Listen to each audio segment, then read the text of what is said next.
Diwata. Shoutout naman oh. Diwata, lika.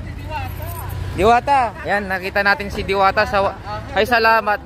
Nakita ko si Diwata na hindi siya busy sa kanyang Diwata Paris Overload. Pa-shoutout naman Diwata, pa-shoutout naman si Bayaw.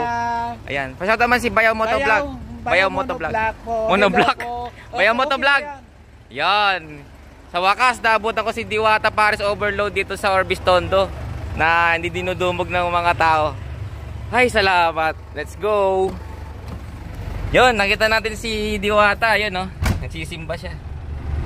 May tayo na. Bakit? Ayan, shoutout kay, napaka-humble talaga ni Aling Diwata. Ayan po siya. Ayan, no? Kaya, hindi po siya busy sa kanyang parisan. Nandito siya sa Orbis Tondo ngayon. Kaya, yun. Ay, salamat. Nakalapit tayo. Napaka-humble talaga ni Diwata, oh. Diba? Ayan,